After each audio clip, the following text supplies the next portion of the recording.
मेरे प्रिय दोस्तों, आप सभी के लिए मैं एक मोटिवेशनल स्टोरी लेके आया हूँ। उम्मीद है कि आप सभी के जीवन में बहुत काम आएगी। एक चित्रकार गिड़गिड़ाता हुआ राजा के पास में गया और राजा से रिक्वेस्ट करने लगा कि श्रीमंत, मुझे आपके महल की एक दीवार चाहिए जिसके ऊपर मैं एक चित्रकारी करना चाहता हूँ। तो राजा ने कहा कि भाई आपको कैसी दीवार चाहिए। उसने कहा कि मुझे एक ऐसी दीवार चाहिए जिसके ऊपर आपके महल में आने वाले सभी लोग उस दीवार को, उस चित्रकारी को देख सकें, जिससे कि आपकी महल की और मेरी चित्रकारी की सराहना हो सके।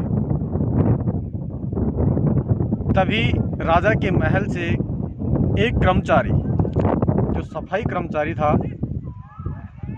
वो आकर के राजा के पास में गड़गड़ाने लगा कि महाराज, मुझे भी आपके महल की एक दीवार चाहिए जिसके ऊपर मैं भी एक चित्रकारी करना चाहता हूँ। तो राजा बहक गया और कहा कि भाई आप सफाई कर्मी हो, सफाई कर्मचारी हो, आपका काम सफाई का है, आप चित्रकार थोड़ी हो। तो सफाई कर्मी बोलता है कि महाराज, मुझे भी चित्रकारी आती है, मेरे अंदर भी चित्रकारी की कला है, और आप वही दीवार मुझे दो जिसके सामने की दीवार के ऊपर ये चित्रकार जो आपके पास में आया है वो चित्रकारी करेगा। मैं इसकी चित्रकारी को ही कॉपी करूँगा, जैसा चित्र ये बनाएगा वैसा चित्र ही मैं बनाने की कोशिश करूँगा। तो राजा आश्चर्यचकित होकर के सफाई कर्मी को कहता है कि भाई तेरा ये काम नहीं है, अगर तू जिद ही कर रहा है तो मैं भी आपको आज्ञा देता हूँ चित्रकारी करने की।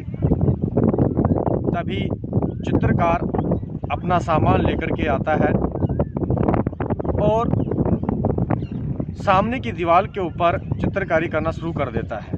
सफाई कर्मी कहता है कि श्रीमंत, मुझे इनका चित्र नहीं देखना है, लेकिन इनका चित्र नहीं देखने के बावजूद भी मैं ऐसा ही चित्र बनाऊंगा जैसा चित्र ये बना रहा है, बीच में एक काला पर्दा टाक दिया जाए।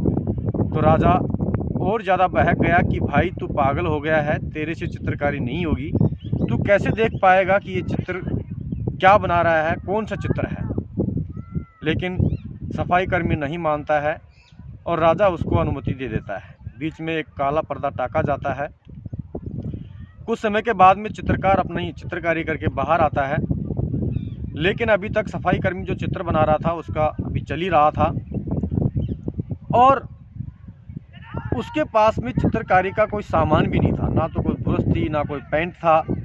उसके पास में केवल एक पानी की बाल्टी और एक खराब कपड़ा था और उसी से वो चित्र बनाने को लग रहा था। वो भी कुछ समय के बाद में बाहर आता है और राजा के पास में आकर कहता है कि श्रीमंत, मैंने मेरा चित्र बना दिया है, आप जाकर के देख सकते हो। राजा बहक गया कि भाई मैं पागल हूँ या आप पागल हो, आपके पास में ना तो ब्रश है, ना पेंट है, ना कलर है, आप कैसे चित्र बना के आए हो। तो राजा जाता है और उस चित्रकारी को देखता है। सेम वैसा ही चित्र था जैसा चित्र चित्रकार ने बनाया था। मेरे प्यारे दोस्तों, आपको ये कहानी अभी तक कुछ समझ नहीं आई होगी। मैं इसका एक्सप्लेन करता हूँ कि इसमें क्या है कि उस सफाई कर्मी ने अपना सफाई का ही काम किया है। संगमरमर की दीवार के ऊपर जो गंदी धूल जमी हुई थी, उस गंदी धूल को पोंछा मार करके इतना साफ कर दिया है कि सामने बना हुआ चित्र की प्रतिक्रिया उस सफ़ेद जो संगमरमर है उस दीवार के ऊपर पड़ रही थी। तो सेम वैसा ही चित्र बनाया जैसा चित्र उस चित्रकार ने बनाया था। तो मेरे प्यारे दोस्तों, मैं आपको बता देना चाहता हूँ कि अगर आप स्वच्छ और साफ हो, अगर आपने अपने तन मन को स्वच्छ एवं साफ कर लिया है, तो आपके लिए दुनिया की वो सब चित्र आपके सामने होंगे। उनको आपको परखने की, जांच करने की कोई आवश्यकता नहीं होगी। इसलिए मैं आप सभी को कहना चाहता हूं, अपने जीवन में आप सभी को अपने तन, मन और धन को स्वच्छ रखें, साफ रखें, जिससे कि आप अपनी दुनिया में आगे बढ़ सको। धन्यवाद।